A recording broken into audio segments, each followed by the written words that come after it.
Hello दोस्तों, नमस्ते, प्रणाम। आप लोगों का स्वागत करते हैं अपने यूट्यूब चैनल पे ललिता देवी कोल 333। आप लोगों को स्वागत है हमारे यूट्यूब चैनल पर। आप लोगों का स्वागत है। आप लोगों के बीच जाएगी गीत चलता है के झूमर खेमता गीत जाए आप लोगों के बीच में। अच्छा लगे लाइक सब्सक्राइब कमेंट जरूर कीजिए।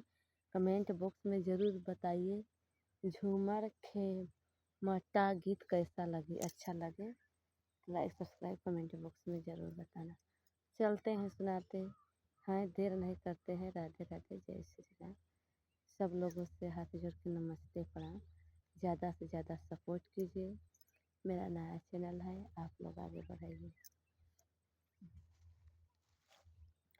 हमार बालू मारत काहे नहीं आइला, हमार बालू मारत काहे नहीं आइला।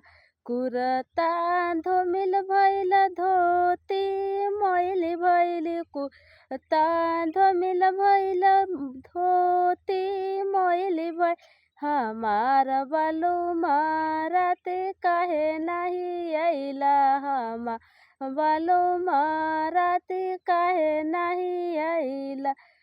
भरली गेरुलवा गंगा जल पानी, भरली गेरुलवा गंगा जल पानी। हमार बालू पिय का नहीं आइला, हमार बालू पिय का नहीं आइला। सोने की थाली में जवना परोसे, सोने के थाली में जवना परोसे। हमार बालू जेवई काहे नहीं आइला, हमार बालू जेवई काहे नहीं आइला। हमार बालू लवंगी लचिया कबीरा लगाए, लवंगी लचिया कबीरा लगाए। हमार बालू कुचै काहे नहीं आइला, हमार बालू कुचै काहे नहीं आइला।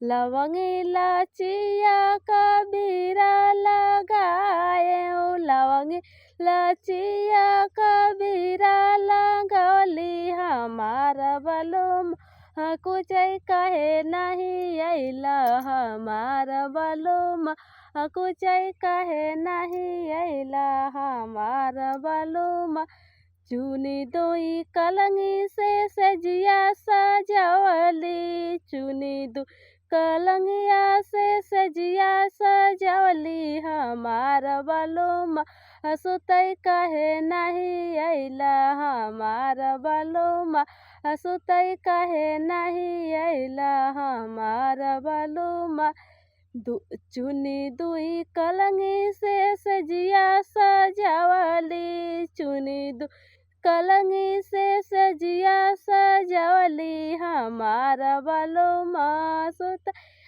नहीं आइला, हमार बालू सुतै का नहीं आइला। हमार बालू श्री राम खोरी बालू निरमोहिया। हमार बालू नैया कैसे लगैला, हमार बालू नैया कैसे लगैला।